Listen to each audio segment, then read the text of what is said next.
దేవునికి స్తోత్రం. చేరవచ్చిన అందరికీ కూడా నా శుభాభివందనాలు తెలియజేస్తూ ఉన్నాను. ప్రియమైన దేవుని బిడ్డలారా, ఈరోజు మన యొక్క వాక్య ధ్యానాంశం ఏంటంటే, ఈ లోకంలో మనం నిత్య ఆనందాన్ని పొందాలన్నా, ఆపై నిత్య జీవాన్ని పొందాలన్నా, హల్లెలూయా, అంటే ఈ లోకంలో నిత్య ఆనందాన్ని పొందాలన్నా, ఆ తరువాత అంటే మనం ఈ లోకాన్ని విడిచిపెట్టి చనిపోయిన తర్వాత నిత్య రాజ్యములో మనం ఉండాలన్నా, అంటే నిత్య రాజ్యం అంటే పరలోకంలో మనం ఉండాలన్నా, ఈ లోకంలో మనం ఉన్నప్పుడే కొన్నిటిని మనం విడిచిపెట్టాలి.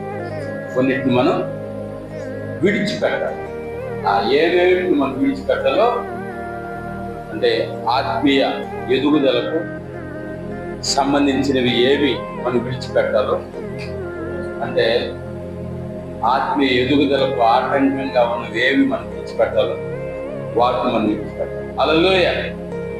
చూద్దాం. కీర్తనల గ్రంథము 37వ అధ్యాయము 8వ వచనాన్ని చదువు. కీర్తనల గ్రంథము 37వ అధ్యాయం 8వ. కోపము మానుము, ఆగ్రహము విడిచిపెట్టు, వ్యసన పడకము, అది కీడుకే కారణం. హల్లెలూయా, హల్లెలూయా.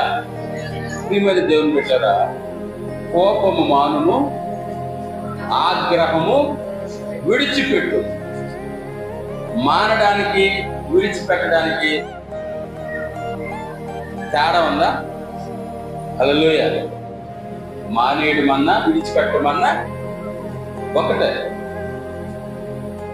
దేవుడికి భయం కలుగును కాదు. హల్లెలూయా, హల్లెలూయా. అంటే ఉదాహరణకి ఉదయాన్నే నేను టిఫిన్ మానేశాను. ఉదయాన్నే నేను టిఫిన్ మానేశాను. ఇంకో మాటలో చెప్పాలంటే ఉదయాన్నే టిఫిన్ నేను విడిచిపెట్టేశాను. వాస్తవానికి ఇది ఈ రెండింటి అర్థం ఒకటే. బెంగళూరు సైడు మానేశాను అనే దానికంటే వాళ్ళు ఏమంటారు? విడిచేసాను అంటారు. విడిచేశాను. హల్లెలూయా. నిన్నటి నుంచే నేను విడిచేశాను. ఏంటంటే టీ తాగటం విడిచేశాను, టిఫిన్ తింటూ విడిచేశాను. విడిచిపెట్టడం. హల్లెలూయా. కోపము మానుము, ఆగ్రహమును విడిచిపెట్టుము, వ్యసన పడకుము, అది కీడుకే కారణం. హల్లెలూయా. కోపమైన, ఆగ్రహమైన, వ్యసనమైన ఈ మూడింటిని విడిచిపెట్టమని చెప్తున్నాడు టోటల్గా. కోపము, ఆగ్రహం, వ్యసనం. అంటే వ్యసనం అనేదాన్ని ఏమంటాం? వ్యసనం అంటే ఏం తెలుసా? వ్యసనం అంటే ఏం తెలుసా? అలవాటు ఎక్కువైపోతే వ్యసనం అంటారు. హల్లెలూయా. అంటే సహజంగా అలవాటుగా, ఉదాహరణకి మనం మొదట టీయే తీసుకున్నాం కాబట్టి అలవాటుగా రోజు ఒక టీ తాగేది నాకు అలవాటు అనుకుందాం. అది వ్యసనంగా మారిందంటే రోజుకి ఒక 10 టీలు తాగేది నాకు అలవాటు. అలవాటేమో ఒకటే, కానీ ఒక టీ అనేది అలవాటు, 10 టీలు అంటే వ్యసనం. హల్లెలూయా. ప్రియమైన దేవుని బిడ్డలారా, కోపము మానుము, ఆగ్రహము విడిచిపెట్టుము, వ్యసన పడకుము. హల్లెలూయా. దేవునికి మహిమ కలుగును. సో ఇది అవగాహన తీసుకుని వీటిల్లో మనం కోపము, ఆగ్రహము, వ్యసనం అంటే కొంతమందికి కోపం అనేది అదొక వ్యసనము. అంటే ఎప్పుడు చూసిన కోపమే వ్యసనం, అదొక వ్యసనం అన్నమాట. ఎప్పుడు చూసినా పాపం సీరియస్. వాళ్ళ ముఖం చూడాలంటేనే కొందరికి భయం వేస్తారు. హల్లెలూయా. ఎందుకంటే ఎప్పుడు పాపంతోనే ఉంటారన్నమాట. సో అది వ్యసనం. సో కోపము, ఆగ్రహం అనేదాన్ని మనం విడిచిపెట్టాలా.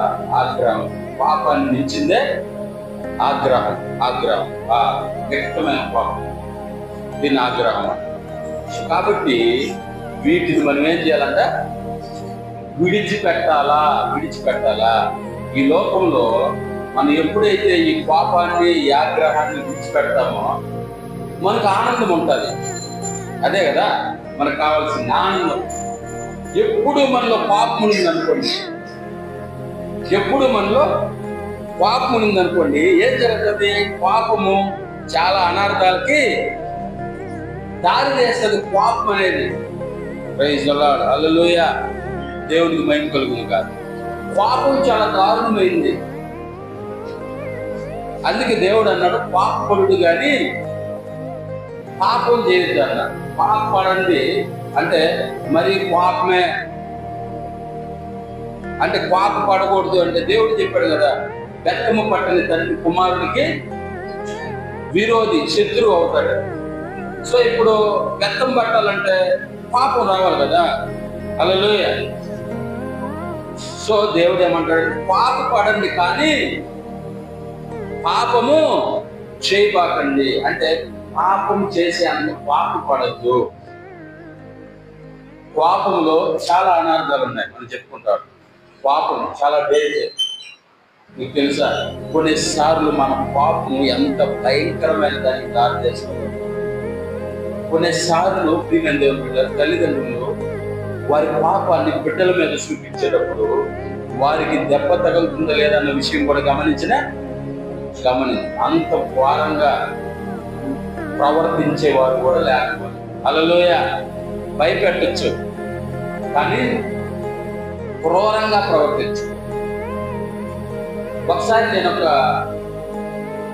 వార్త చూశాను.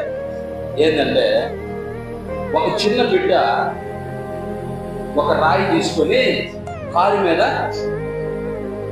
రాసిందంట. చిన్న బిడ్డ దేని మీద? కారు మీద రాస్తే ఆ తండ్రి చూసి తట్టుకోలేక పరిగెత్తుకుంటా వచ్చి ఆ బిడ్డ చేతిని కింద పెట్టి రాయి తీసుకుని కొట్టేసాడు. ఇచ్చిగా ఏళ్ళు అలాగే నలిగిపోయాయి. పచ్చడిగా నలిగిపోయి అంత క్రూరమైన పాపాన్ని చూపించాడు. ఆ తరువాత అతడు ఎంత బాధపడ్డాడంటే తన జీవితంలో ఒకవేళ ఆ బాధ పుట్టుకు కూడా అతనిలో నుంచి పోయి ఉండదు. బహుశా నేను చూసి ఒక 4 సంవత్సరాలు అవుతుంది అనుకుంటాను ఆ వార్త చూసి. తన బిడ్డ కారు మీద ఏదో రాసిందని విపరీతమైన కోపంతో వచ్చి అట్లాగే పట్టుకొని ఇందులో మంచి గట్టి రాయి తీసుకొని ఏళ్ళుని ఇలా పెట్టి కొట్టేసి దారుణంగా ప్రవర్తించాడు. అయితే తరువాత తను బాధపడుతాయో నా బిడ్డను నేను కొట్టేశానే అని చెప్పి బాధపడుతూ పోయి కారు మీద చూస్తే ఐ లవ్ యూ డాడీ అని రాసుకున్నాను.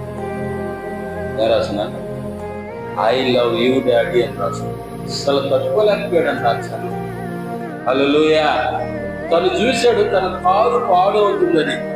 ఆ బిడ్డకి తెలియదు ఇలా చేస్తే కారు పాడవుతుందని.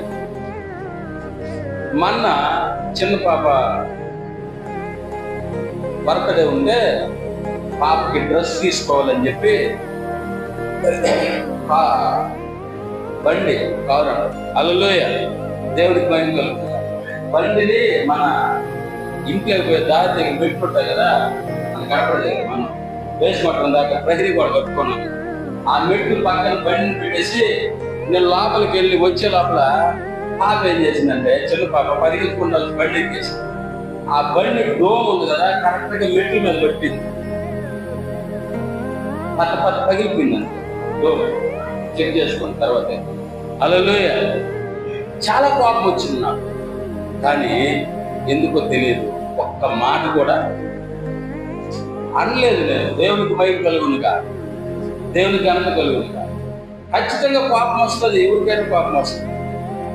ఎందుకంటే ఆ తండ్రి ఆ బిడ్డ కంటే కారుతో ఎక్కువ ప్రేమించాడు. సో ఆ బిడ్డ కారు మీద అలా 2 అక్షరాలు రాసిందని ఆ బిడ్డ ఏళ్ళు నలగొట్టేసింది. ప్రియమైన దేవుని బిడ్డారా, కోపము మానును ఆగ్రహము విడిచిపెట్టుము. కోపము ఎక్కువైతే తర్వాత వచ్చేదే ఆగ్రహం. బహుశా ఆ తండ్రికి అదే వచ్చిందని చెప్పుకోవచ్చు.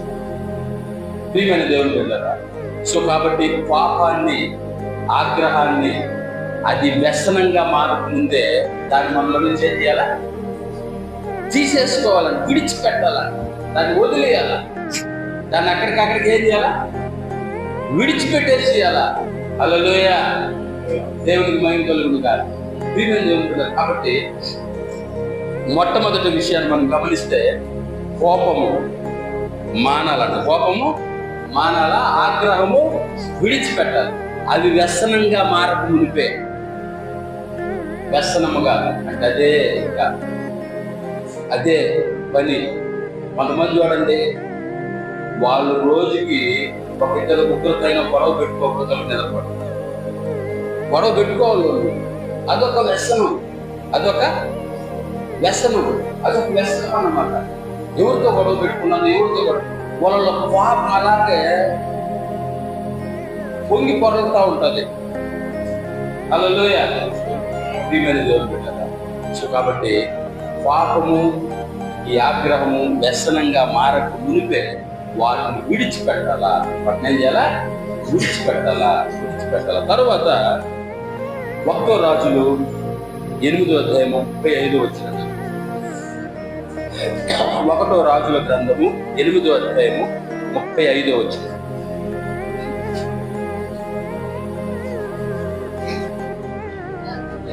మరియు వారు నీకు విరోధముగా పాపము చేసినందున ఆకాశము మునిబడి వర్షము లేక పొగ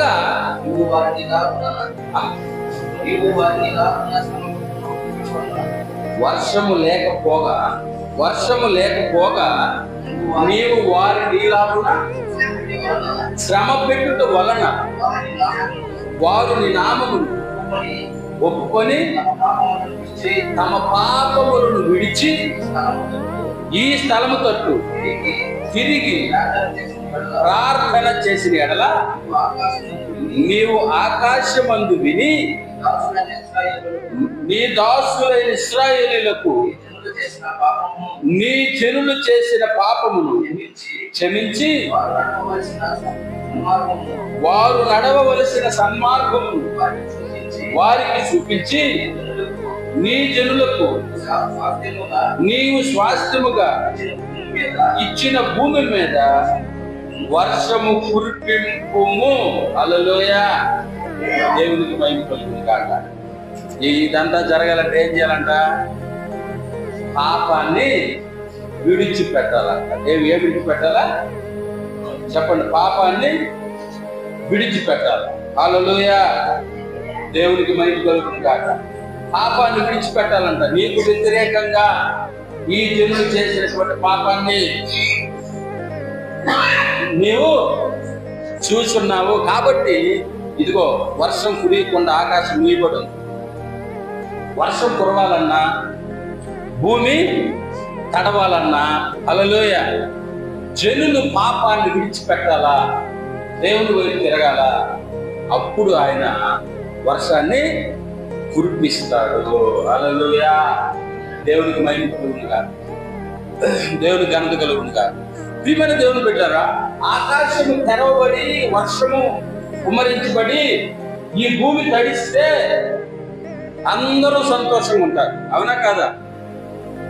అందరూ సంతోషంగా ఉంటారు.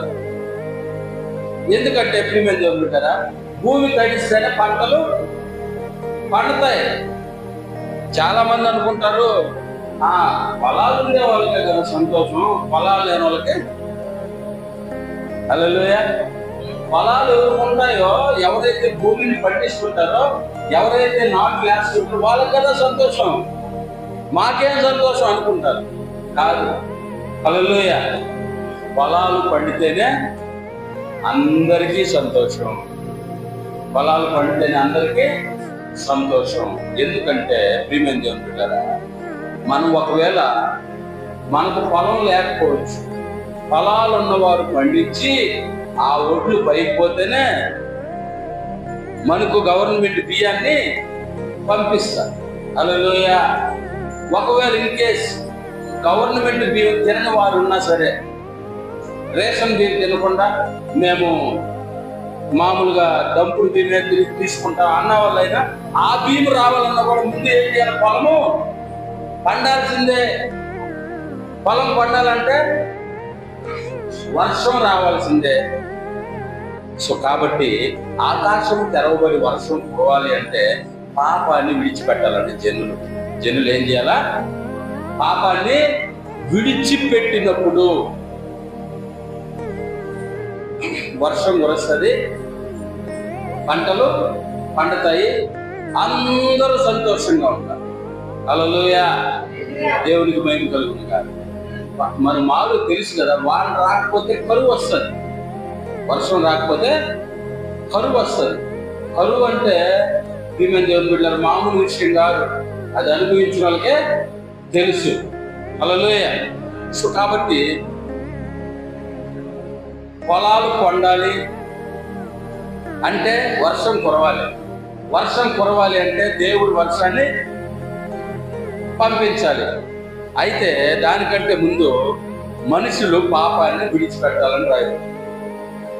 మనుషులు పాపాన్ని విడిచిపెట్టాలి. హల్లెలూయా. దేవునికి మహిమ కలుగును గాక. సో రెండోది, పాపాన్ని మనం విడిచిపెట్టాలి.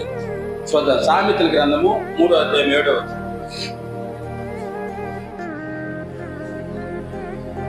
సామెతల గ్రంథం 3వ అధ్యాయం 7వ వచనం. నేను జ్ఞానిని కదా అని నీవు అనుకొనవద్దు, యెహోవా యందు భయభక్తులు కలిగి చెడుతనము విడిచిపెట్టుము, అప్పుడు నీ దేహమునకు ఆరోగ్యమును నీ ఎముకలకు సత్తువయు కలుగును. హల్లెలూయా. దేవునికి మహిమ కలుగును గాక. ప్రియమైన దేవుని బిడ్డలారా, రాయబడిన మాట మనం గమనిస్తే, నేను జ్ఞానిని కదా అని నీవు అనుకొనవద్దు, యెహోవా యందు భయభక్తులు కలిగి చెడుతనం విడిచిపెట్టుము. ఏం విడిచిపెట్టాలంట? చెడుతనం విడిచిపెట్టుము, అప్పుడు నీ దేహములకు ఆరోగ్యమును నీ ఎముకలకు సత్తువయు కలుగును. హల్లెలూయా. దేవునికి మహిమ కలుగునుగా, దేవునికి ఘనత కలుగునుగా. ప్రియమైన దేవుని బిడ్డలారా, ఎప్పుడైతే మనం చెడుతనాన్ని విడిచిపెడతామో మొదట మనకు కలిగే ఆశీర్వాదం ఏంటంటే మన దేహానికి ఆరోగ్యం అంట, మన ఎముకలకు సత్తువ. సత్తు అంటే బలం, ఎముకలకు సత్తువ. దేవునికి మహిమ కలుగునుగా. ప్రియమైన దేవుని బిడ్డలారా, దేహానికి ఆరోగ్యం, ఎముకలకు సత్తువ. మన దేహానికి ఆరోగ్యం ఉన్నప్పుడే మనం సంతోషంగా ఉండగలం. అవునా కదా? సో మనం సంతోషంగా ఉండాలి అంటే ఈ లోకంలో చెడుతనాన్ని విడిచిపెట్టాలంట. ఏం విడిచిపెట్టాలా? చెడుతనం.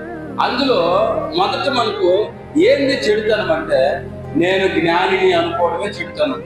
హల్లెలూయా. మొదట ఇచ్చాడు మనకు, ఏమన్నాడు? నేను జ్ఞానిని కదా అని నీవు అనుకొనవద్దు, దేవుని యందు భయభక్తులు కలిగి చెడుతనాన్ని విడిచిపెట్టు. Praise the Lord. Hallelujah. Hallelujah. ప్రియమైన దేవుని బిడ్డలారా, చాలా మంది అనుకునేది ఇదే, నేను జ్ఞానిని అంటే, నేను జ్ఞానిని అని అందరు కానీ అలా ప్రవర్తిస్తారు. నేను చెప్పినట్టే వినాలా, నేను చెప్పినట్టే చేయాలా, నా మాట వినాలా, నా మాటే తీసుకోవాలా. హల్లెలూయా. దేవునికి మహిమ కలుగునుగా. ప్రియమైన దేవుని బిడ్డలారా, ఎవరైనా ఒక మాట చెప్పినప్పుడు వెంటనే దాన్ని కొట్టివేయకూడదు. అది మన సమాజంలో అంటుంటారు కదా, చిన్న చెప్పినా పెద్ద చెప్పినా వినాలా. మొదట ఏం చేయాలా? వినాలా. వాళ్ళు ఎంతో ఆశతో చెప్తా ఉంటారు, ఇలా చేస్తే బాగుంటుంది, ఇలా ఉంటే బాగుంటుంది. గమన్నవా, నీకేం తెలుసు అనకూడదు. అలా అంటే అర్థమైందంటే నేను జ్ఞానిని అని మనం అనుకుంటాం. హల్లెలూయా. ప్రియమైన దేవుని బిడ్డలారా, ఇదే మొదటి చెడుతనాన్ని విడిచిపెట్టాలి. చెడుతనాన్ని ఏం చేయాలంట? విడిచిపెట్టాలా. ఈ లోకంలో మనం సంతోషంగా ఉండాలంటే చెడుతనాన్ని విడిచిపెడితే ఇప్పుడు మొదట కలిగే ఆశీర్వాదం ఏంటంటే మన దేహానికి ఆరోగ్యము, మన ఎముకలకు సత్తువ, బలం. ఎముకలు పుష్టిగా ఉంటాయి, బలంగా ఉంటాయి. ఎముకలు బలంగా ఉండడానికి మనం ఏమేమో తినాల్సిన అవసరము లేదు. అప్పుడు ఈరోజు చూడండి, నిజంగా ప్రియమైన దేవుని మన ఎముకలు బలంగా ఉండాలంటే మనం ఎప్పుడు మన పుట్టక ముందు నుంచి చూస్తున్నాం ఏంటంట, హార్లిక్స్, పాలల్లో కలుపుకొని తాగాలి, ఇంకా రకరకాలుగా ఏవేవో వచ్చేసాయి. ఇప్పుడైతే రకరకాలు వచ్చేసాయి. ఈ డైట్ తీసుకోవాలా, ఈ డైట్ తీసుకోవాలా, ఈ డైట్ తీసుకోవాలి. ఏ డైట్ తీసుకుంటా? ఒక ఆయనేమో గుడ్డు తినండి రోజు అంట, ఒక ఆయన వస్తాడు గుడ్డు తాకనే తాకూడదు. ఒక ఆయన అంటాడు మాంసం తినండి అంట, ఒక ఆయన మాంసమే తినపాకన్నా. రకరకాల డైట్లు, రకరకాల డైట్లు. అయితే ప్రియమైన దేవుని బిడ్డలారా, మొదట మనం చెడుతనాన్ని కానీ విడిచిపెట్టేస్తే మనం ఏ డైట్ తీసుకోవాల్సిన అవసరమే లేదంతే. ఇది వాస్తవం. ఒకసారి చదవండి ఆ మాట. నేను జ్ఞానిని కదా అని నీవు అనుకొనవద్దు, యెహోవా యందు భయభక్తులు కలిగి చెడుతనమును విడిచిపెట్టుము, అప్పుడు నీ దేహములకు ఆరోగ్యమును, నీ ఎముకలకు సత్తువయు కలుగును. హల్లెలూయా. దేవునికి మహిమ కలుగుతుంది. ఈ డైట్ చేస్తే చాలు. వాస్తవానికి నిజంగా ఈ డైట్ చేస్తే చాలు. ఇక్కడ చెప్పబడిన డైట్ దేనికైనా వర్తిస్తుందంటే, నువ్వు లావు అవ్వాలన్నా, సన్న అవ్వాలన్నా, ఆరోగ్యంగా ఉండాలన్నా, ఎముకలు సత్తువ కలిగి ఉండాలన్నా, ఏ దానికైనా ఈ డైట్ ఫాలో అయితే చాలు. మనం ఈ డైట్ వదిలేసి, ఎందుకంటే ఇది ఫ్రీ కదా. హల్లెలూయా. ఈ డైట్ మనకు ఫ్రీ, దీనికి ఖర్చు పెట్టాల్సిన అవసరం లేదు. భక్తిగా ఒక గంట సేపు కూర్చొని దీన్ని ధ్యానించుకుంటే చాలు. మన దేహంలో అన్ని కూడా సెపరేట్ అయిపోతాయి అంతే. హల్లెలూయా. చూడండి, చెప్తున్నాడు కదా, చెడుతనాన్ని కానీ మనం విడిచిపెట్టగలిగితే మన దేహానికి ఆరోగ్యం, మన ఎముకలకు సత్తువ అంట. వాస్తవానికి మన దేహానికి ఆరోగ్యం, ఎముకలకు సత్తువ అంటే లోకంలో మనం చూస్తే ఎన్నో రకాల డైట్స్ ఉన్నాయి. ఈ డైట్ ఫాలో అయితే నీ దేహం ఎప్పుడు కూడా ఆరోగ్యంగా, అంటే బలంగా, దృఢంగా, ఆరోగ్యంగా ఉంటుందంట. అక్కడ కొన్ని బొమ్మలు కూడా వేసుకుంటాయి, కండలు తిరిగినట్టుగా, పుష్టి కలిగి ఉన్నట్టుగా. హల్లెలూయా. దేవుడికి మహిమ కలుగుతాయి. చాలా డైట్లు చూస్తున్నాం మనం. లావుగా ఉండేవాళ్ళు సన్నగా అవ్వాలని చాలా మందిని చూసాం. వాళ్ళు చాలా లావుగా ఉన్న వాళ్ళు సన్నగా అయిపోయారు. మరలా కొద్ది రోజులు అయిన తర్వాత చాలా మందిని గమనించాను నేను, మళ్ళా లావు వచ్చేసారు. వాళ్ళు మొదట ఏమి సన్నగా అయిపోయావంటే, ఏమనుకున్నావు, ₹1,00,000 ఖర్చు అయిందన్న నేను సన్నంగా రానట్ట. నేను సన్నంగా రానట్టుకి 2 లక్షలు పెట్టానన్నా. నేను సన్నంగా రానట్టుకి 3 లక్షలు పెట్టాను తమ్ముడు.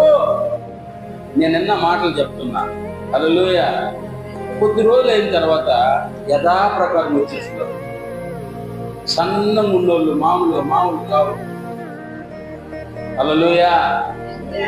దేవుడు, మనం ఫాలో అవ్వాల్సిన డైట్ ఇది. నాకు తెలియదు, దేవుడు ఈరోజు ఇప్పుడే మనకు తెలియజేస్తా ఉన్నాడు. దేవునికి మహిమ కలుగుతుంది.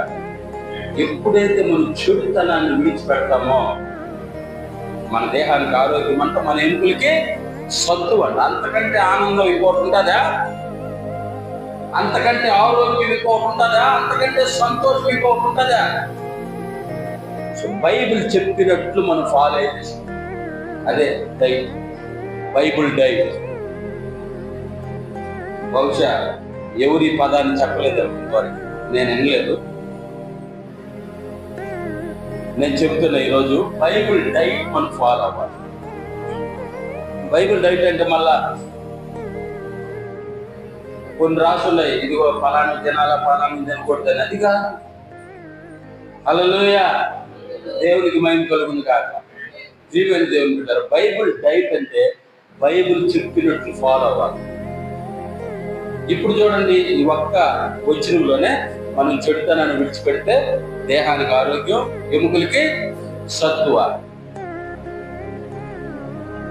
సో కాబట్టి చెడుతనాన్ని ఏం చేయాలంట? విడిచిపెట్టాలా, చెడుతనాన్ని విడిచిపెట్టాలా. చూడండి, సామెతల గ్రంథం 28:13. అదే సామెతల గ్రంథం 28:13. అతిక్రమములను దాచిపెట్టువాడు వర్ధిల్లడు, వాటిని ఒప్పుకొని విడిచిపెట్టువాడు కనికరము పొందును. హల్లెలూయా. అతిక్రమములను దాచిపెట్టువాడు వర్ధిల్లడు, వాటిని ఒప్పుకొని విడిచిపెట్టువాడు కనికరం పొందుతాడంట. ఎవరి కనికరం? దేవుని కనికరం. దేవుని కనికరాన్ని మనం పొందాలి అంటే అతిక్రమములను విడిచిపెట్టాలా. ఏంది అతిక్రమములు అంటే? క్రమము కానివన్నీ కూడా అతిక్రమములే. క్రమము కానివి, క్రమం తప్పినవన్నీ అంటే మనం చేసే వాటిలో మనం తెలుస్తూ ఉంటుంది ఏది క్రమమో ఏది క్రమం కాదో. సో మనం అన్ని చేసుకుంటా వెళ్ళిపోతూ ఉంటాం. కానీ మనకు తెలుసు మనం ఈరోజు ఏమేమి అతిక్రమాలు చేశామో. ఒకసారి మనం కళ్ళు మూసుకొని రాత్రి పడుకునే పోయే ముందు, ప్రభువా ఈరోజు నేను చేసిన అతిక్రమాలు నాకు చూపినాయనంటే చాలా క్లియర్గా మన కళ్ళ ముందుకు వచ్చేస్తాయి. ఎవరి మీద పాపపడ్డామో, ఎవరిని అసహించుకున్నామో, ఎవరి మీద మచ్చపడ్డామో, లేకపోతే అన్యాయంగా ఎవరిని ఏమన్నామో, లేకపోతే ఎవరిని ఎలా మనం అడిగామో, ఇవన్నీ కూడా, లేకపోతే ఏం చేసామో, ఏం చూసామో, చూడకూడనివి, మాట్లాడకూడదు ఏం మాట్లాడామో, ఇవన్నీ తెలుసు. ఇవి అతిక్రమములు. వాటిని అలా కప్పి పెట్టేసి లేదు నేను అనలేదులే అన్నట్టుగా వాటిని దాచిపెట్టుకుంటా పోతే అది చాలా ప్రమాదానికి గురి చేస్తుంది. అతిక్రమములను దాచిపెట్టువాడు వర్ధిల్లడు, వాటిని ఒప్పుకొని విడిచిపెట్టువాడు కనికరం పొందుతాడు. కనికరానికి ముందు ఏం జరుగుతుంది? వర్ధిల్లుతాడు. హల్లెలూయా, వర్ధిల్లుతాడు. ఇక్కడ దాచిపెట్టువాడు వర్ధిల్లడు అంటే విడిచిపెట్టువాడు ఏం చేస్తాడు? అతిక్రమములను విడిచిపెట్టువాడు వర్ధిల్లుతాడు. దేవుని కనికరం పొందుకుంటాడు. దేవుని కనికరం వారి మీద దిగి వస్తాడు. హల్లెలూయా. సో కాబట్టి ఎంత ఆనందం, ఎంత సంతోషంగా ఉండాలో తెలుసా? ఒక తప్పుని మనం ఒప్పుకొని విడిచిపెడితే మనం చాలా సంతోషంగా ఉండాలి. మీకు తెలియదు. హల్లెలూయా. ప్రియమైన దేవుని బిడ్డలారా, ఆ అనుభవం మనకు ఉండాలి. ఉదాహరణకి ఎవరైనా మన మీదకి పొరపాటుగా గొడవకు వచ్చినా, మనం వారి మీదకి పోయినా, మనం కానీ వారిని క్షమించు అని అనగలిగితే, అంటే ప్రియమైన దేవుని బిడ్డలారా, ఒకవేళ ఇన్ కేసు మన తప్పు లేకపోయినా సరే మనం కానీ వాళ్ళకి క్షమించు అనగలిగితే ఆ సంతోషం, ఆ ఫీలింగ్ మనలో ఎంత విధిగా ఉంటుందో అనుభవించిన వారికి అది తెలుసు. హల్లెలూయా. దేవునికి మహిమ కలుగుతుంది. నేను ఎందుకు చెప్పాలా? నేను ఎందుకు అనాలా? నేను ఎందుకు ఒప్పుకోవాలా? నేను ఎందుకు దిగాలా అనుకున్నాము అంటే అది చాలా డేంజర్ లేక మనల్ని తీసుకుని. సో అందుకే అంటాడు, అతిక్రమములను దాచిపెట్టువాడు వర్ధిల్లడు, వాటిని ఒప్పుకొని విడిచిపెట్టువాడు కనికరం పొందుతాడు. కనికరం విడిచిపెట్టాలి. అతిక్రమాల్ని, అతిక్రమములను విడిచిపెట్టాలి. దేవునికి మహిమ కలుగునుగా, దేవునికి ఘనత కలుగునుగా. హల్లెలూయా. అంటే ప్రియమైన దేవుని బిడ్డలారా, మనం ఏదైనా అదే పొరపాటుగా చేసినప్పుడు, ప్రభువా ఈ పొరపాటు నేను చేశాను, నన్ను క్షమించు, ఇక నేను చేయను, ఇది ఒప్పుకొని విడిచిపెట్టడం అంటే, ఇక నేను చేయను, ఇదిగో ఇప్పుడు దీన్ని నేను విడిచిపెట్టేస్తున్నా, ఇక మరలా ఈ పొరపాటు, ఈ తప్పు నేను చేయను అని ఒప్పుకోవాలా. ఇదిగో ఈరోజు విడిచిపెట్టేసాను, మళ్ళా రేపు నేను చేస్తాను, మళ్ళా రేపు విడిచిపెట్టేసి ఎల్లుండి చేస్తాను. హల్లెలూయా. దేవునికి మహిమ కలుగునుగా. ఎందుకంటే ఎప్పుడైనా మన వాళ్ళని క్షమించే దేవుడు మనకు ఉన్నాడు అని చెప్పి ఒప్పుకుంటా విడిచిపెడతా పోతా ఉంటే అది వ్యసనంగా మారిపోద్ది. మళ్ళా అది అలవాటు అయిపోద్ది. అలవాటు కాస్త వ్యసనం అయిపోద్ది. హల్లెలూయా. ప్రియమైన దేవుని బిడ్డలారా, ఒప్పుకున్నామా, విడిచిపెట్టేసామా, ఇంకా దాని జోలికి మళ్ళా పాకూడదు అంటే దేవుని సహాయం మనకు అవసరం. దేవుని సహాయము మనకు అవసరం. మనమైతే అలాగ మనం ఉండలేకపోవచ్చు, కానీ దేవుడు గారు సహాయం చేస్తే ఖచ్చితంగా మనం ఉండగలం. హల్లెలూయా. దేవునికి మహిమ కలుగును గాక, దేవునికి ఘనత కలుగును గాక. ప్రియమైన దేవుని బిడ్డలారా, యిర్మీయా గ్రంథము 25వ అధ్యాయము 4-6 వచనాలు.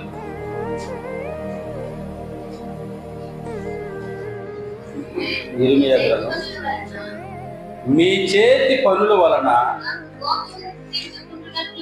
నాకు కోపము పుట్టించకుండునట్లును, నేను మీకు ఏ బాధయు కలుగు చేయకుండునట్లును, అన్య దేవతలను అనుసరించుటయు, వాటిని పూజించుటయు, వాటికి నమస్కారము చేయుటయు మాని మీరందరూ మీ చెడ్డ మార్గమును, మీ దుష్ట క్రియలను విడిచిపెట్టి తిరిగిన యెడల యెహోవా మీకును మీ పితరులకును నిత్య నివాసముగా దయచేసిన దేశములో మీరు నివసించురని చెప్పుటకై యెహోవా పెందల కడ లేచి ప్రవక్తలైన తన సేవకులందరినీ మీ యొద్దకు పంపుచు, వచ్చినను మీరు వినకపోతిరి, వినుటకు మీరు చెవి యొక్కకుంటిరి. హల్లెలూయా. దేవునికి మహిమ కలుగును గాక.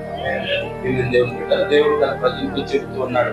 ఏం చెప్తున్నాడంటే, మీరు మీ చేతి పనుల వలన నా కోపం పుట్టింపుకున్నట్లును, నేను మీకు ఏ బాధయో కలుగు చేయకున్నట్లును, అన్య దేవతలను అనుసరించుటయో, వాటిని పూజించుటయో, వాటికి నమస్కారం చేయుటయో మాని మీరందరూ మీ చెడ్డ మార్గములు, మీ దుష్ట క్రియలను విడిచిపెట్టి తిరిగిన యెడల యెహోవా మీకును మీ పితరులకును నిత్య నివాసముగా దయచేసిన దేశములో మీరు నివసిస్తురని చెప్పుటకై.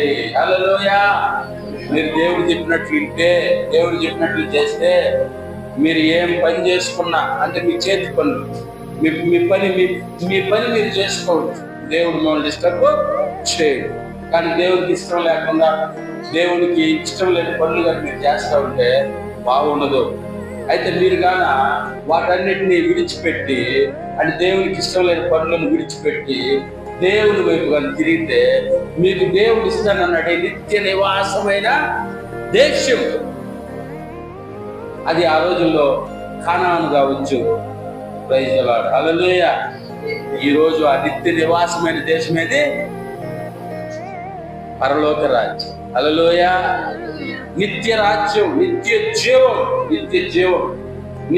జీవం కలిగిన రాజ్యం. దాన్ని మీకు దయచేస్తాడని చెప్తాం. హల్లెలూయా, దేవుని మహిమ. దాన్ని ఇస్తానని ఎవరిని పంపిస్తున్నాడంట? ప్రవక్తల్ని మీ వద్దకు పంపించి, అయ్యలారా అమ్మలారా, దేవుడు చెప్పినట్లుగా మీరింటే దేవుడు మిమ్మల్ని ఆశీర్వదిస్తాడు, దీవిస్తాడు.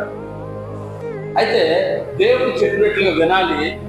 దేవుడు చేయొద్దన్న పనులను చేయకుండా వాటిని దేవునికి వ్యతిరేకంగా చేస్తున్న పనులన్నింటినీ విడిచిపెట్టాలి. దేవుడు వైపు తిరగాలి. అప్పుడు మీకు పరలోక రాజ్యాన్ని ఇస్తాడు, నిత్య రాజ్యాన్ని ఇస్తాడు, నిత్య జీవాన్ని ఇస్తాడు అని ప్రవక్తలను పంపించి చెప్పిస్తున్నాడంట దేవుడు. హల్లెలూయా. ఈ రోజు కూడా జరుగుతుంది అదే. దైవ సేవకులను పంపించి దేవుడు తెలియజేస్తున్న విషయం ఏంటంటే, దేవుడు చెప్పినట్లు వింటే మీకు నిత్య జీవము. హల్లెలూయా. దేవుడు చెప్పినట్లు చేస్తే మీకు నిత్య రాజ్యము, పరలోక రాజ్యము అని చెప్పి దేవుడు తెలియజేస్తా ఉన్నాడు. ప్రియా దేవుని బిడ్డలారా, సో కాబట్టి ఇది జరగాలి అంటే, నిత్య జీవములోకి వెళ్ళాలంటే, పరలోక రాజ్యంలోకి వెళ్ళాలంటే దేవునికి వ్యతిరేకమైనవన్నీ కూడా ఏం చేయాలంట? విడిచిపెట్టాలా. దేవునికి ఇష్టం లేని కార్యాలు ఏంటో అక్కడ రాసి పెట్టాడు. దేవునికి ఇష్టం లేని కార్యాలు విడిచిపెట్టాలా. ఆ కార్యాల్లో కనీసం పాలు పంపులు కూడా మనకు ఉండకూడదు. పాలు పంపులు అంటే అర్థం చేసుకోవాలి. దేవునికి మహిమ కలుగును గాక, దేవునికి ఘనత కలుగును గాక. చాలా మంది ఆ కార్యాల దగ్గరికి వెళ్ళరు కానీ ఆ కార్యాలు జరిగించడానికి కొంత డబ్బులు ఇస్తుంటారు. దేవునికి ఇష్టం లేని కార్యం చాలా భయంకరమైనటువంటి పరిస్థితులకి. హల్లెలూయా, దేవునికి మహిమ కలుగును గాక. మనము దాంట్లో ఏ చిన్న విషయంలో కూడా మనం చూసుకోవాలి. దేవునికి ఇష్టం లేని కార్యం ప్రియమైన దేవుని బిడ్డలారా, వాటిని విడిచిపెట్టాలంట. విడిచిపెట్టి దేవుని వైపు మనం తిరిగితే ఆయన నిత్య జీవం కలిగినటువంటి పరలోక రాజ్యాన్ని మనకు ఇస్తాడు. హల్లెలూయా, దేవునికి మహిమ కలుగును గాక. యెహెజ్కేలు గ్రంథం 18:30-31 చదవండి. యెహెజ్కేలు గ్రంథము 18:30-31. కాబట్టి ఇశ్రాయేలీయులారా, ఎవని ప్రవర్తనను బట్టి వానికి శిక్ష విధింతును, మనస్సు తిప్పుకొని మీ అక్రమములు మీకు శిక్షా కారణములు కాకుండానట్లు వాటినన్నిటినీ విడిచిపెట్టుడి. హల్లెలూయా, దేవునికి మహిమ కలుగును గాక. కాబట్టి ఇశ్రాయేలీయులారా, ఎవని ప్రవర్తనను బట్టి వారికి శిక్ష విధింతును. చూడండి, దేవుడు ఏమన్నాడంటే, ఎవని ప్రవర్తనను బట్టి వారికి శిక్ష వస్తుంది. ఎవని ప్రవర్తన, ఎవరు ఏ విధంగా ప్రవర్తిస్తున్నారో అందరూ అట్టే ఉండాలి. హల్లెలూయా. చాలా మంది కొంచెం విశ్వాసం ఉన్న వాళ్ళు కూడా ఎవరు వస్తున్నారయ్యా, ఎవరు క్రమంగా ఉన్నారు, ఎవరు దేవుడు చెప్పినట్టు వింటున్నారు, ఎవరు విశ్వాసం ఉన్నారు, అందరూ అట్లా ఉన్నారులే అని చెప్పి ఆ కొంచెం బాగున్న వాళ్ళు కూడా వారిలాగా మారిపోవడానికి ప్రయత్నం చేస్తారు. దీన్ని అంటారు, పులి చూసి నక్క వాతలు పెట్టుకున్నదంట. ఎందుకు?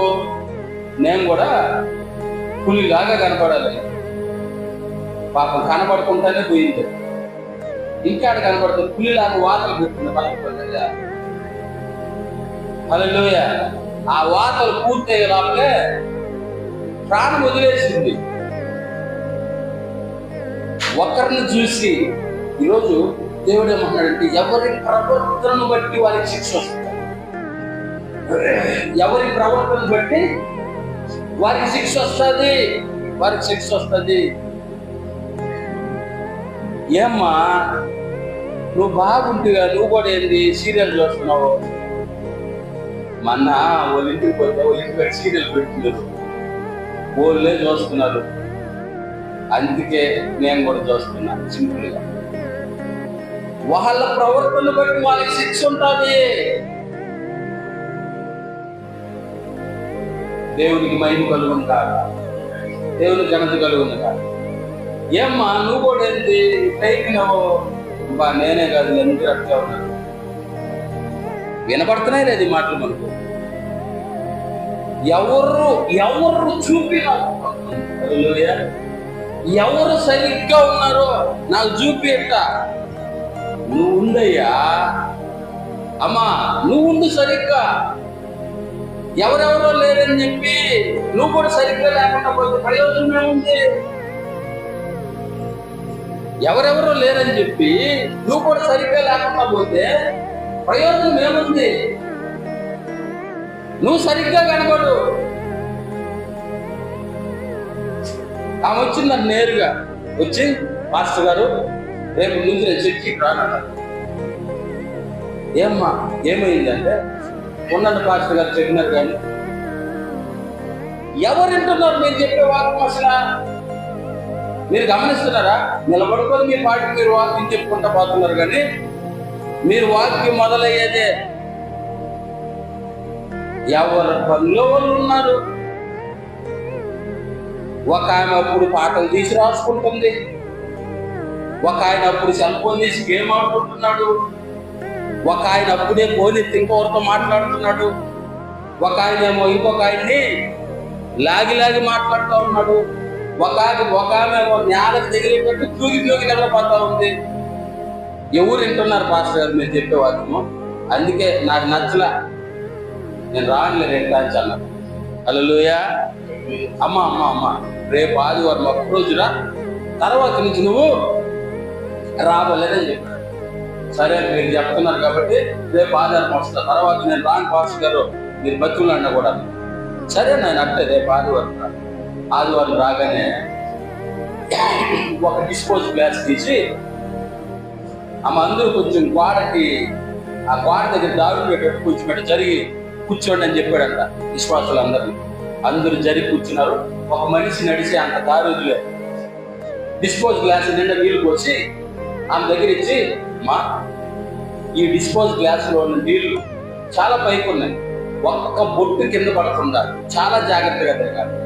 నువ్వు ఏ మాత్రం గ్లాస్ని అట్లా కదిలిచ్చినా కూడా అది కొంచెం అలా పుష్ అయినా కూడా నీళ్లు పైకి వచ్చేస్తాయి. సో కాబట్టి 3 సార్లు తిరుగు, ఆ తర్వాత నా దగ్గరికి ఒక్క డ్రాప్ కూడా కింద పడకూడదు, నేను వాక్యం చెప్తుంటాను సుమి అన్నాడంట. హల్లెలూయా. వెంటనే అందరినీ కూడా చాలా జాగ్రత్తగా ముందుకు కూర్చోబెట్టి ఆ గోడ చుట్టూరు దారించి ఆమె పంపించాడు. వాక్యం ప్రారంభించాడు. వాక్యం చెప్పడం మొదలుపెట్టి వాక్యం చెప్తా ఉన్నాడు. ఇప్పుడు ఈమె ఏం చేసిందంటే చాలా జాగ్రత్తగా గ్లాసులు పట్టుకొని ఆమె ఆ గ్లాస్ నీళ్ళ సాయ చూసుకుంటూ 3 సార్లు తిరిగేసి పాస్టర్ గారు ఒక్క డ్రాప్ కూడా కింద పడుకుంటాను తిరిగాను, చూడండి మొత్తం పరీక్షించుకోండి, ఒక్క డ్రాప్ కూడా పడలేదు. వెరీ గుడ్ అమ్మా, వెరీ గుడ్, చాలా చక్కగా చేసావు. అయితే ఇప్పుడు ఒక విషయం చెప్పమ్మా, నేను వాక్యం స్టార్ట్ చేశాను కదా, ఎవరెవరు మాట్లాడుతున్నారో, ఎవరెవరు ఫోన్లు చూస్తున్నారో, ఎవరెవరు నిలబడుతున్నారో చెప్పమ్మా. నేను ఎందుకు గమనిస్తాను మాస్టర్ గారు? మీరు నాకు అప్పగించిన పని నేను జాగ్రత్తగా చూస్తున్నా. హల్లెలూయా. ప్రియమైన దేవుని బిడ్డలారా, మీరు నాకు అప్పగించారే ఈ ఒక్క డ్రాప్ కూడా కింద పడకూడదని, దాని మీద ఉంది నా దృష్టి. నేను ఎందుకు వీళ్ళందరినీ గమనిస్తానంటే, అమ్మా మరి నీవు ప్రతి వారము వాక్యం మీద దృష్టి పెట్టకుండా వీళ్ళందరితో నీకేం పని? నువ్వు వినవలసిందేంది? వాక్యం వినాలి. నీవు ఎవరేం చేస్తున్నారు, ఎవరితో మాట్లాడుతున్నారు, ఎవరు ఫోన్ నిలబెడుతున్నారు, ఎవరు తోగుతున్నారు, నీకెందుకమ్మా అన్నప్పుడు ఆమె అక్కడే కన్నీళ్ళు గార్చింది. మాస్టర్ గారు నన్ను క్షమించండి, నేను పొరపాటు చేశాను ఒప్పుకున్నది. ప్రియమైన దేవుడు, హల్లెలూయా. ఈరోజు ఒకరిని చూసి ఒకరు టోటల్ గా అందరూ కూడా చాలా భయంకరమైనటువంటి పరిస్థితులకు వెళ్ళిపోయే ప్రమాదంలో విశ్వాసులు ఉంటున్నారు. దేవుని బిడ్డలారా గమనించగలరు. కానీ దేవుడు అంటున్నాడు, వాని ప్రవర్తనను బట్టి వానికి నేను శిక్షనిస్తాను. హల్లెలూయా. దేవునికి మహిమ కలుగును గాక. కాబట్టి మీకు శిక్ష రాకూడదు అంటే ముందుగానే మీ తప్పుడు ప్రవర్తనను సరిదిద్దుకోండి. మీరు నాకు వ్యతిరేకంగా ఉన్న ఆ పరిస్థితిని విడిచిపెట్టండి, నా వైపు తిరగండి, అప్పుడు నేను మీకు నిత్య జీవాన్ని ఇస్తాను. హల్లెలూయా. దేవునికి మహిమ కలుగుగాక. దేవుని ఘనత కలుగుగాక. ఎవరో ఏదో చేశారని, ఎవరో పొరపాటు చేశారని, ఎవరో తప్పు చేశారని వాళ్ళను చూసి మనం కూడా వాళ్ళ దారిలో నడుచుకుంటా పోతే చివరికి అంతా కలిసి ఎక్కడ కనబడతారు? కనపడకూడని చోట కనబడతారు. దేవుడు ఏమంటాడంటే ఎవరి ప్రవర్తనను బట్టి వానికి శిక్షణ ఇస్తాడు. అంటే మనం ఏ ప్రవర్తన కలిగి ఉన్నామో దాన్ని బట్టే మనకు రావాల్సింది శిక్ష లేకపోతే బహుమానమా. దేవుడు నిర్ణయిస్తాడు, దేవుడు చూసుకుంటాడు. కాబట్టి దయచేసి ఒకరిని చూసి ఒకరు నేర్చుకోవద్దు. ఈ రోజుల్లో జరిగేది అదే. ఒకరిని చూసి ఒకరు సింపుల్ గా నేర్చేసుకుంటున్నారు. ఆయనే ఫోన్ లో షార్ట్లు చూస్తున్నాడు, ఆయనే ఫోన్ లో సినిమా డైలాగులు అంటున్నాడు. మనం చూస్తే తప్పేసి, మనం ఇస్తే తప్పేసి. దేవునికి మహిమ కలుగును కాదు, దేవునికి ఘనత కలుగును కాదు. భయంకరంగా తయారైపోతుంది. బయట లోకం కాదు, విశ్వాసుల లోకమే. ఏం జరుగుతుందో, ఏం చేస్తున్నామో అర్థం కాదు. ఏది తప్పు ఏది రైట్లో మనకు తెలుసు, కానీ చేయకూడని వాటిని కూడా మనం చేసుకుంటా పోతున్నామంటే కారణం మనలోనే. దేవుడు అంటాడు దాన్ని విడిచిపెట్టు, దాన్ని విడిచిపెట్టు. దేవునికి మహిమ కలుగును కాదు, దేవునికి ఘనత కలుగును కాదు. ప్రియమైన దేవుని బిడ్డలారా, చూడండి మత్తయి సువార్త 19వ అధ్యాయం 29వ వచనం.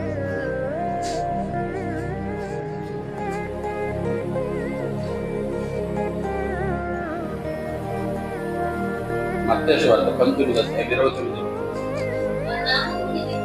నా నామము నిమిత్తము అన్నదమ్ములనైనను, అక్క చెల్లెళ్ళనైనను, తండ్రినైనను, తల్లినైనను, పిల్లలనైనను, భూములనైనను, ఇండ్లనైనను విడిచిపెట్టిన ప్రతి వాడు 100 రెట్లు పొందును. ఇది గాక నిత్య జీవమును స్వతంత్రించుకొనును. హల్లెలూయా. దేవుడు అంటాడు నా నామము నిమిత్తము అన్నదమ్ములనైనను, అక్క చెల్లెండ్రనైనను, తల్లిదండ్రులనైనను, భార్య బిడ్డలనైనను, భూములనైనను, ఆస్తులనైనను ఏదైనా విడిచిపెడితే ఏం చేయాలంట? విడిచిపెడితే ఏం జరుగుతుందంటే ఫస్ట్ 100 రెట్లు పొందుతారంట. హల్లెలూయా. దేవునికి మహిమ కలుగును కాదు, దేవునికి ఘనత కలుగును కాదు. దేవుని కోసం మనం వదులుకోవాల్సిన వాటిని కానీ మనం వదులుకుంటే, దేవుని కోసం మనం విడిచిపెట్టవలసిన వాటిని మనం విడిచిపెడితే అవి 100 రెట్లుగా మనకు వస్తాయంట. Praise the Lord. హల్లెలూయా. దేవునికి మహిమ కలుగును కాదు. అదియు కాక నిత్య జీవాన్ని కూడా ఇస్తాను. Praise the Lord. హల్లెలూయా. దేవునికి మహిమ కలుగును కాదు. అయితే ఏం చేయాలంట? అన్నదమ్ములనైనను, అక్క చెల్లెండ్రునైనను, తల్లిదండ్రులనైనను హల్లెలూయా వదిలిపెట్టేయాలంట, విడిచిపెట్టేయాలంట. దేవుని నామము నిమిత్తం అవసరమైతే, ఇప్పుడు అవసరమైతే వాళ్ళందరినీ విడిచిపోవడానికి కూడా, విడిచిపెట్టడానికి కూడా ఇష్టపడాలంట. అలా చేస్తే 100 అంతలు ఇస్తాడని దేవుడు. ఎన్ని అంతలు? 100 అంతలు ఇస్తాడంట. దేవుడికి ఎన్ని అంతలు ఇచ్చాడు? ఎన్ని అంతలు ఇచ్చాడు? దేవుడికి 2 అంతలు ఇచ్చాడు. హల్లెలూయా. మనకి ఎన్ని అంతలు ఇస్తాను అన్నాడు? 100 అంతలు ఇస్తాను.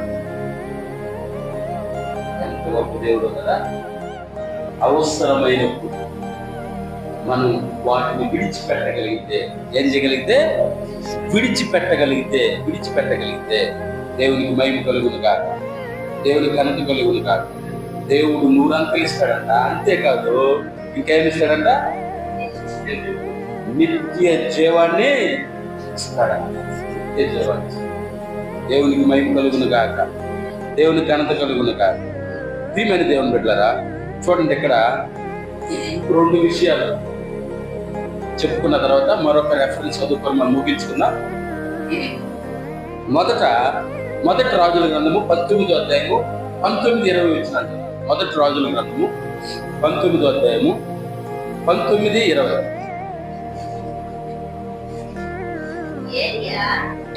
ఏలియా అచ్చట నుండి పోయిన తరువాత అతనికి షాపాతు కుమారుడైన ఎలీషా కనబడి, అతడు తన ముందరనున్న 12 అరకల ఎడ్ల చేత దుక్కి దున్నించుచు 12వ అరక తాను తోలుచుండెను. ఏలియా అతన్ని చేరబోయి తన దుప్పటి అతని మీద వేయగా అతడు ఎడ్లను విడిచి ఏలియా వెంట పరిగెత్తి, నేను పోయి నా తల్లిదండ్రులను ముద్దు పెట్టుకొని తిరిగి వచ్చి నిన్ను వెంబడించదనని చెప్పగా అతనిని చెలవడుగగా అతడు పోయి రమ్ము, నా వలన నీకు నిర్బంధం లేదని చెప్పాను. అందుకు అతడు అతనిని విడిచి వెళ్ళి కాడి ఎడ్లను తీసి వధించి వాటి మాంసమును గొర్తి నగల చేత వంట చేసి జనులకు వడ్డించెను. హల్లెలూయా. ఇక్కడ జరిగే సంగతి ఏంటంటే, ప్రియమైన దేవుని బిడ్డలారా, ఏలియా అలా నడిచి వెళ్తూ ఉన్నాడు. అయితే ఎలీషా 12 అరకలు అంటే 12 నాగేలు. ఎన్ని నాగేలు? 12 నాగేలు. నాగలి తెలుసు కదా, ఏం చేస్తాడు నాగలితో? ఆయన అదే చేస్తాడు, దుక్కి దున్నుతా ఉన్నాడు, పొలం దున్నుతా ఉన్నారు. 12 నాగేలు ఉన్నాయి, 12 జతలు ఎద్దులు అంటే 24 ఎద్దులు. 12 అరక ఎలీషా పట్టుకున్నాడు. ముందు అరకలన్నీ కూడా 10 వారు అలా నాగలు దున్నుతా ఉన్నారు. ఏలియా వెళ్ళి ఎలీషా దగ్గరికి వెళ్ళి ఏమన్నాడు? దుప్పటి ఆయన మీద వేసి నన్ను వెంబడించన్నాడంట. ఏమన్నాడు? నన్ను వెంబడించాడు. అప్పుడు ఈయన ఏం చేశాడంటే, ఈ 12 అరకలను విడిచిపెట్టి ఏం చేస్తున్నాడు? ఈయన పొలంలో దున్నుతున్నారు. ఎందుకు దున్నేది? నాట్లు వేయడానికి. ఎందుకంటే పంట కోసం. ఇదే కదా ఫస్ట్ లో చెప్పుకున్నాం మనం. వర్షం రాకపోతే ఎవరు దున్నరు. సో అక్కడ వర్షం పడింది, దున్నుతా ఉన్నారు. ప్రియమైన దేవుని బిడ్డలారా, ఏం జరిగింది? దున్నుతా ఉన్నటువంటి సమయంలో ఏలియా వచ్చాడు, ఎలీషాను దుప్పేశాడు, నన్ను వెంబడించన్నాడు. ఎలీషా ఈ 24 ఎద్దులను 12 నాగళ్ళని విడిచిపెట్టేసి అట్లే ఏలియా వైపు తిరిగి, నాకు కొంచెం టైం ఇచ్చేవాడు, పోయి మా అమ్మ నాన్న ముద్దు పెట్టుకొని వచ్చేస్తాను అన్న. పోయేసి రాబో అన్నాడు. హల్లెలూయా. ప్రియమైన దేవుని బిడ్డలారా, వెళ్ళాడంట. అమ్మ నాన్న ముద్దు పెట్టుకున్నాడు, తిరుగుకున్నాడు. వచ్చి అక్కడ ఏం చేశాడంటే, ఒక జత ఎద్దులు వదించి ఆ ఎద్దులకి గట్టుల నాగలి దాన్ని నరికి దాంట్లో వంట చేశాడు. అందరు కొట్టించాడంట. దేవునికి మహిమ కలుగును కాదు. ప్రియమైన దేవుని బిడ్డలారా, ఏలియా వెంబడించుకుంటూ వెళ్ళాడు. దేవుడు ఏమంటున్నాడు? నా నామం నిమిత్తము అన్నదమ్ములనైనను, అక్క చెల్లెండ్రనైనను, ఇంకా తల్లిదండ్రులనైనను, భార్య బిడ్డలనైనను, భూములనైనను, ఆస్తులనైనను విడిచిపెట్టి ఎవరైతే నన్ను వెంబడిస్తారో వాళ్ళకి 100 నేను ఇస్తాను. రెండోది నిత్య జీవాన్ని. హల్లెలూయా. దేవునికి మహిమ కలుగును గాక. చూడండి, ఇక్కడ ఎలీషా ఏం చేస్తున్నాడు? ప్రియమైన దేవుని బిడ్డలారా, తనకున్నటువంటి భూములను వదిలేశాడు, ఎద్దులు వదిలేశాడు, అరకలు వదిలేశాడు, తల్లిదండ్రులు వదిలేశాడు, దేవుణ్ణి వెంబడించడానికి సిద్ధపడిపోయాడు. హల్లెలూయా, దేవునికి మహిమ కలుగుతుంది కాక. కాబట్టి చూడండి, ఏలియా చేసిన అద్భుతాల కంటే ఎలీషా ఎక్కువ అద్భుతాలు చేశాడు. ఏలియా చేసిన అద్భుతాల కంటే ఎలీషా ఎక్కువ అద్భుతాలు చేశాడంట. ప్రవక్త ఏలియా తర్వాత ప్రవక్త ఎవరు? ఎలీషా. దేవునికి మహిమ కలుగుతుంది కాక. దేవుని బిడ్డలు, ఎన్ని అద్భుతాలు ఎలీషా చేసిన అద్భుతాలు ఎన్ని! చదవండి రాజుల గ్రంథం, మనం చదువుకున్న పోతే అక్కడి నుంచి స్టార్ట్ అవుతుంది. ఎలీషా గురించి 19 మొదటి రాజుల గ్రంథం 19 మనం చదువుకుంటా పోతే ఎలీషా చేసిన అద్భుతాలు మామూలుగా ఉండవు. హల్లెలూయా. కారణం, ఆయన సమస్తాన్ని వదిలిపెట్టి విడిచిపెట్టి దేవుని వైపు తిరిగి. దేవునికి మహిమ కలుగునుగా, దేవునికి ఘనత కలుగునుగా. హల్లెలూయా. చూడండి, మత్తయి సువార్త 19 అధ్యాయము 16 నుంచి 22 వరకు చదువు. మత్తయి సువార్త 19 అధ్యాయము 16 నుంచి 22 వరకు. ఇదిగో ఒకడు ఆయన యొద్దకు వచ్చి, బోధకుడా, నిత్య జీవం పొందుటకు నేను ఏ మంచి కార్యము చేయవలనని ఆయనను అడిగాను. అందుకైనా మంచి కార్యమును గురించి నన్నెందుకు అడుగుచున్నావు? మంచివాడు ఒక్కడే. నీవు జీవములో మంచివాడు ఒక్కడే. నీవు జీవములో ప్రవేశింపగోరిన ఎడల ఆజ్ఞలను గైకొనుమని చెప్పాను. అతడు ఏ ఆజ్ఞలని ఆయనను అడుగగా, యేసు నరహత్య చేయవద్దు, వ్యభిచరింపవద్దు, దొంగలవద్దు, అబద్ధ సాక్ష్యము పలుకవద్దు, తల్లిదండ్రులను సన్మానింపము, నిన్ను వలె నీ పొరుగు వారిని ప్రేమింపవలను అనునవే అని చెప్పాను. అందుకు ఆ యవనుడు, ఇవన్నీ అనుసరించుచునే ఉన్నానని ఇకను నాకు కొద్దువ ఏమని ఆయనను అడగగా, అందుకు యేసు, నీవు పరిపూర్ణ వగుటకు కోరిన ఎడల పోయి నీ ఆస్తిని అమ్మి పేదలకిమ్ము, అప్పుడు పరలోకమందు నీకు ధనము కలుగును, నీవు వచ్చి నన్ను వెంబడింపుమని అతనితో చెప్పాను.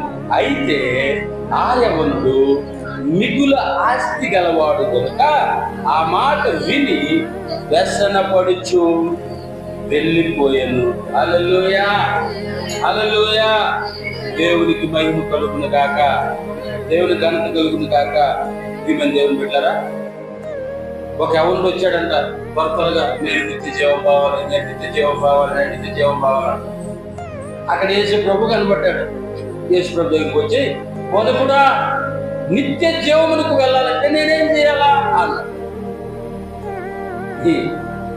ఏ మంచి కార్యం చేయాలా? ఏమన్నాడు? ఏ మంచి కార్యం చేయాలా? ఏ మంచి కార్యం చేయాలా అని అడుగుతున్నాయండి. మంచి కార్యాన్ని మంచి వాళ్ళే చెప్తారు. హల్లెలూయా. మంచి కార్యాన్ని ఎవరు చెప్తారు? మంచి వాళ్ళే చెప్తారు. అయితే నువ్వు చేయాల్సిన పని ఏంటంటే ఆజ్ఞలని పాటించు అని చెప్పి. ఏం ఆజ్ఞలు అని అడిగాడు. ఏం ఆజ్ఞలు చెప్పాడు. ఏంది బాబు ఏం ఆజ్ఞలు? ఆజ్ఞలు తెలియదా నీకు? ఆజ్ఞలు తెలియదా? నరహత్య చేయకూడదు, దొంగలించకూడదు, వ్యభిచరించకూడదు, నీ పొరుగు వాని సొత్తు నాశింపకూడదు, అబద్ధ సాక్ష్యం పలకూడదు, నిన్ను వల్ల నీ పొరుగు వారిని ప్రేమించాలి, ఇవి పాటించాలి. ఇవి నేను ఎప్పుడంతో పాటిస్తున్నాను. ఏమన్నాడు? ఇవి నేను ఎప్పుడంతో పాటిస్తున్నాను. అయితే నీకు ఒకటి పొదువుగా ఉంది, వెళ్ళి నీ ఆస్తిని అమ్మి పేదలకి ఇచ్చేయాలి. ఈ మాట అసలు నచ్చలా, ఈ మాట అసలు నచ్చలా. అయితే అతడు మిగుల ఆస్తి గలవాడు కనుక వ్యసనపడుచు వెళ్ళాడంట. వ్యసనపడుచు అంటే ప్రియమైన దేవుని బిడ్డలారా, చూడండి, అక్కడ తను పరలోక రాజ్యానికి వెళ్ళాలన్న ఆశ కలిగి ఉన్నాడు, కానీ తన ఆస్తిని వదులుకోవడానికి ఇష్టపడట్లేదు. నిత్య జీవంలోకి వెళ్ళాలంటే ఏం చేయాలంట? తన నామందు తల్లిదండ్రులైనను, అన్నదమ్ములను, అక్క చెల్లెలను, సమస్తాన్ని, ఆస్తిని, ఆ భూములను అన్నిటినీ వదిలేసుకోవాలని దేవుడు చేస్తాడు. ఎలీషా అదే చేశాడు. ఈ మాట దేవుడు చెప్పక ముందే చేశాడు ఎలీషా. అవును కదా? యేసు ప్రభు చెప్పింది ఎప్పుడు? 2000 సంవత్సరాల క్రితం. ఎలీషా ఈ మాటని ఎప్పుడు పాటించాడు? యేసు ప్రభు పుట్టక మునిపే. అంటే యేసు ప్రభు ఈ లోకంలో దేవుడుగా, ఆయన మనిషి అవతారంలో రాక మునిపే, ఆయన దేవుడిగా ఉన్నప్పుడు, ఆయన పరలోకంలో దేవుడిగా ఉన్నప్పుడు, అంటే సుమారు క్రీస్తు పూర్వం ఒక 2-3 వేలు లేకపోతే కొన్ని వేల సంవత్సరాల క్రితమే ఎలీషా పాటించాడు. హల్లెలూయా. నన్ను వెంబడించు అని ఏమి చెప్పగానే తన భూములను, తల్లిదండ్రులను, ఎద్దులను, ఆస్తులన్నిటిని కూడా విడిచిపెట్టేశాడు. దేవునికి మహిమ కలుగును కాక, దేవునికి ఘనత కలుగును కాక. ప్రియమైన దేవుని బిడ్డలారా, ఈరోజు మనం కూడా నిజంగా ఏమి విడిచిపెట్టాలో, ఏమి కలిగి ఉండాలో మనం నేర్చుకుంటాం. హల్లెలూయా. విడిచిపెట్టాల్సిన విడిచిపెట్టేస్తే మనం కలిగి ఉండాల్సిన ఆటోమేటికల్ మన దగ్గరికి వచ్చేస్తాయి. దేవునికి మహిమ కలుగునుగా. కాబట్టి ఎలీషా ఏమో నిత్య జీవానికి అర్హత పొందాడు. ఈ ఆస్తి కలిగినటువంటి అవనుషుడేమో దూరం అయిపోయాడు, నిత్య జీవాన్ని కోల్పోయాడు, వ్యసన పడుతూ వెళ్ళాడంట. ఆ ఒక్కటి మాత్రం నేను చేయలేను అంట తను ఎంతో విసుగు చెందినట్లుగా, ఇది చేయమంటాడేంటి, నా ఆస్తి అంటాడేంటి, హల్లెలూయా అన్నట్లుగా వెళ్ళిపోయాడు. దేవునికి మహిమ కలుగునుగా. చివరగా వచ్చిన చదువుకొని మనం యెహెజ్కేలు 33:12. యెహెజ్కేలు 33:12.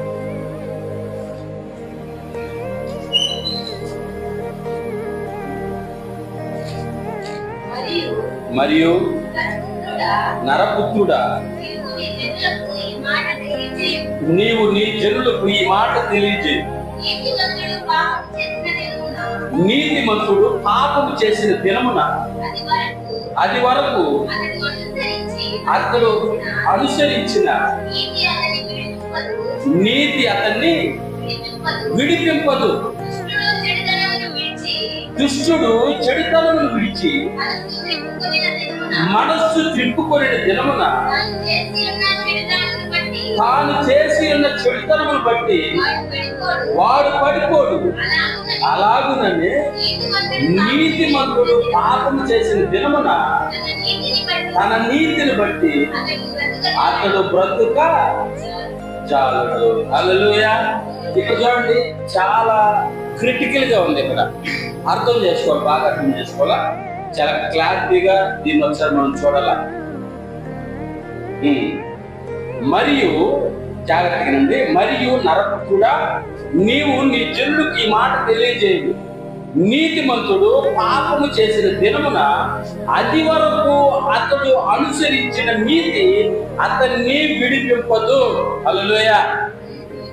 నీతిమంతుడు అప్పుడు దాకా చాలా నీతిగా ఉంది, అప్పుడు దాకా పర్ఫెక్ట్ గా ఉంది.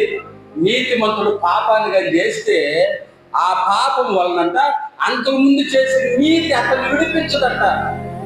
డైరెక్ట్ గా ఆ పాపం వల్ల పతనానికి పడిపోతాడంట. అర్థం చేసుకోండి. హల్లెలూయా. అంటే ప్రియమైన దేవుని బిడ్డలారా, ఇప్పుడు దాకా నేను నీతి కార్యాలు చేశా, చాలా నీతి కార్యాలు చేశా, చాలా అందరికి ఇష్టమైన కార్యాలు చేశా, కానీ ఒక్క పొరపాటు చేశా.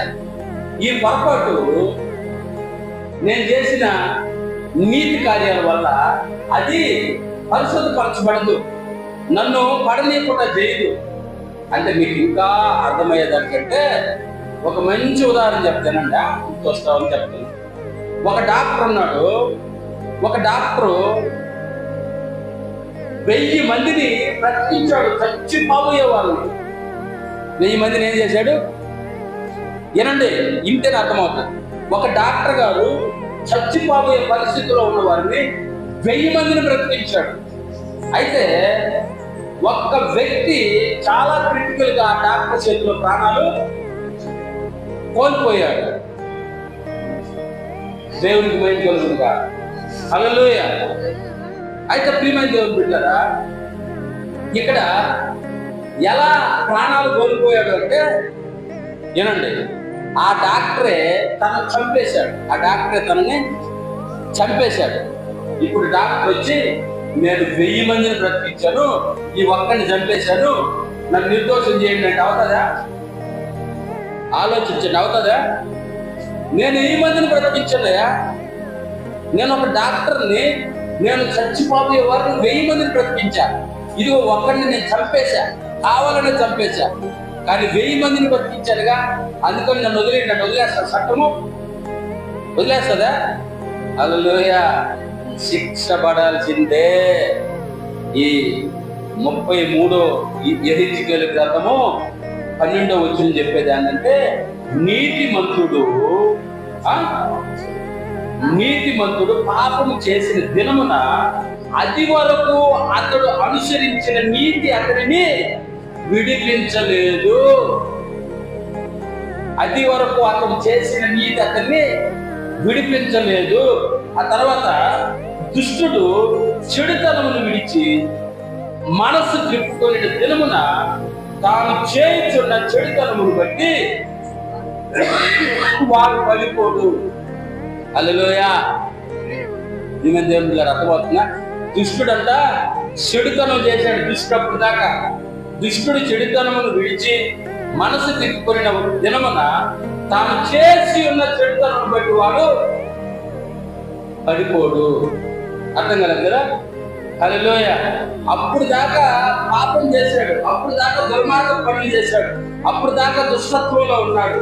అయితే మారు మనసు తెచ్చుకొని మనసు తిప్పుకొని, ప్రభువా నన్ను క్షమించయ్యా, నేను చేసిన చెడుతనాన్ని విడిచిపెడుతున్నాను, నన్ను క్షమించిన దేవుడి దగ్గర క్షమాపణ పొందితే అంతకుముందు వాడు చేసిన చెడుతనాన్ని బట్టి వాడు పడిపోడు. ఎందుకంటే అక్కడ వాడికి ఏం దొరికింది? క్షమాపణ దొరికింది. హల్లెలూయా. హల్లెలూయా. దేవునికి మహిమ కలుగును గాక. నేను పాపిని, నన్ను క్షమించంటే ఈ లోకం కూడా క్షమిస్తుంది. నేను నీతిమంతుడిని, నేను ఇతను చంపాను, నన్ను వదిలేటంటే ఈ లోకం కూడా వదిలిపెట్టదు. ఇది దానికి అర్థం. నీతిమంతుడు తన నీతి పనులు చేస్తూ ఒక చెడు పని చేస్తే ఆ నీతిని బట్టి అతడు పడిపోకుండా ఉన్నాడు, పడిపోతాడు. ఎందుకంటే చెడు పని చేసేవాడు. కానీ చెడు పనులు చేసేవాడు ఒక్కసారిగా తన చెడు పనులు వదిలేసుకొని దేవుని క్షమాపణ అడిగితే ఆ చెడుతనాన్ని బట్టి తను పడిపోడు. ఎందుకంటే తను మంచివాడుగా మారాడు కాబట్టి. హల్లెలూయా. దేవునికి మహిమ కలుగును గాక. కారణం ప్రియమైన దేవుడు కదా. చూడండి, ఇంకా ఉండవచ్చు. దుష్టుడు చెడుతనమును విడిచి మనసు త్రిప్పుకునే దినమున తాను చేసి ఉన్న చెడుతనమును బట్టి వాడు పడిపోడు. అలాగుననే నీతిమంతుడు పాపం చేసిన దినమున తాను నీతిని బట్టి అతడు బ్రతకజాలుడు. హల్లెలూయా. నీతిమంతుడు పాపం చేసిన దినమున, నేను ఇప్పుడు దాకా నీతిమంతుడిగా ఉన్నాను, నేను ఒక పాపం చేసినట్టు కుదరదు. నువ్వు 100 తప్పులు చేసినా నువ్వు క్షమాపణ పొందిన తర్వాత మరల తప్పు చేయకూడదు. అది దేవుడి నియమం. నువ్వు 100 నీతి పనులు చేసినా ఒక్క తప్పు ఆ నీతి పనులన్నింటినీ ఏం చేస్తుంది? పడగొట్టేస్తుంది, తీసేస్తుంది. దేవునికి మహిమ కలుగును గాక. దేవుని ఘనత కలుగును గాక. ఈరోజు చాలా మంది ఎన్నో దుర్మార్గ పనులు చేసి మేము అన్నదానం చేసేస్తున్నాము, ఈ రోజు మా పాపాలన్నీ పోతాయి అనుకుంటే కుదరదా? ఎన్నో భయంకరమైన పనులు చేసి ఇదిగో మేము ఈ జరిగిస్తున్నాము మా పాపాలన్నీ పోతాయంటే కుదరతుందా? కుదరదు. హల్లెలూయా. దేవునికి మహిమ కలుగును గాక. ఒక బిందుడు పాలల్లో ఒక్క డ్రాప్ విషం వేస్తే విషం పాలుగా మారుతుందా? పాలు విషంగా మారుతాయా? బిందుడి పాలు విషమేమో ఒక్క డ్రాప్. పాపానికి నీతికి ఉన్న సంబంధం అది. పాపము విషము, నీతి పాలు. ఎన్ని నీతి పనులు చేసినా ఒక్క చిన్న తప్పు ఆ నీతి అంతటిని కూడా రూపు మార్చేస్తుంది. మంచోడు అనుకున్నామయ్యా, మంచిది అనుకున్నామయ్యా, ఇలాగని తెలవదయ్యా. హల్లెలూయా. దేవునికి మహిమ కలుగును గాక. కాబట్టి ప్రియమైన దేవుని బిడ్డలారా,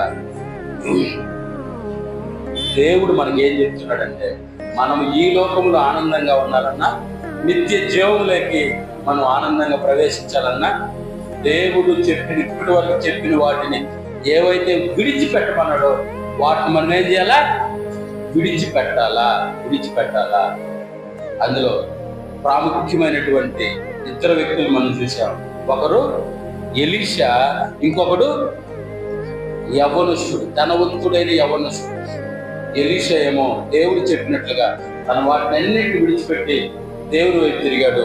యవ్వనస్తుడు ఆ ఆస్తిని వదులుకోలేక నిత్య జీవాన్ని కోల్పోయాడు. కాబట్టి ఈరోజు మనం ఏం ఆలోచన చేస్తున్నాం, ఏమనుకుంటున్నాం? ఏముందులే అనుకుంటున్నామా, లేకపోతే ఆలోచన చేస్తున్నామా? దేవుని బిడ్డ, మనం ఎప్పుడు కూడా దేవునికి ఇష్టమైన వారిగా కనపడుతూనే ఉండాలా, నీతిమంతులుగా కనపడుతూనే ఉండాలా. ఇదిగో ఈ ఒక్క పని చేస్తే ఏం కాదు అనుకోవడానికి లేదు.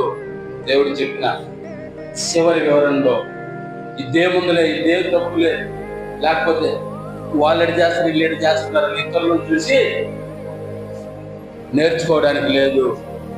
ఎవరి ప్రవర్తనను బట్టి వారికి శిక్ష ఇస్తానన్నాడు. సో మనం ఎలా ప్రవర్తిస్తామో దానికి తగ్గట్టే మనకి శిక్ష వస్తుందో, నిత్య జీవం వస్తుందో మనకు తెలుసు. అలాగే మనం నడుచుకోవాలా. అయితే మనం అలాగే నడుచుకొని నిత్య జీవంలోకి ప్రవేశించడం కాక. ఆమేన్. దేవుడు అతి గొప్ప కృప మనకు ఈ లోకములో ఆనందమును, నిత్య జీవములో నిత్య సంతోషమును ఇచ్చును గాక.